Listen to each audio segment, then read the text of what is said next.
என்னாச்சுன்னு தெரியல, நல்லா தானே இருக்கு. என்ன மச்சி ஏன் சேடா இருக்க? ஒன்றும் இல்லை மச்சான், வீட்டில் பணம் கேட்டுருந்தாங்க அர்ஜென்ட்டா. சரி. ஸோ அனுப்பலான்னு சொல்லிட்டு ஜிபேல போயிட்டு உள்ளே போய் இப்போ எல்லாம் போட்டு உள்ளே போகிறேன். லாக் ஆயிடுச்சு. லாக் ஆயிடுச்சா? என்ன பிரச்சனைன்னு தெரியல. கடைசியாக எப்போ ரீசார்ஜ் பண்ண? நான் ரீசார்ஜ் பண்ணி 4 மாதம் ஊருக்கு போனேன்ல, அந்த டயத்தில் பண்ணதான். அது 4 மாதம் ஆச்சா? அதுக்கப்புறம் பண்ணல. சரி புடி. பொதுவாக நம்ம இந்தியா நாட்டு சிம்மை பொறுத்த வரையும் 90 நாளைக்கு ஒரு தடவை ரீசார்ஜ் பண்ணலாம் அப்படின்னா சிம் கார்டு டீஆக்டிவேட் ஆயிரும். ஓ அப்படியா? நீங்கள் யூஏல இருக்கீங்க, இல்லை யூஏக்கு வர போகிறீங்க அப்படின்னா உங்கள் இந்தியா சிம் வந்து 90 நாளைக்கு ஒரு தடவை ரீசார்ஜ் பண்ணுங்கள். ரீசார்ஜ் பண்ணிட்டீங்கனாலே உங்கள் சிம் டீஆக்டிவேட் ஆகாமல் இருக்கும். கூகுள் பே, ஃபோன்பே இதெல்லாம் நார்மலாக யூஸ் ஆகிட்டு இருக்கும். ஓகே மச்சான், நன்றி.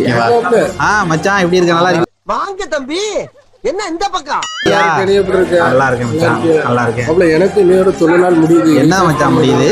கார்டு முடியுது. அதுக்கு என்ன பண்ணணும்? ரீசார்ஜ் பண்ணி விடுவோம். ரைட் ஆலம் ப்ரோ.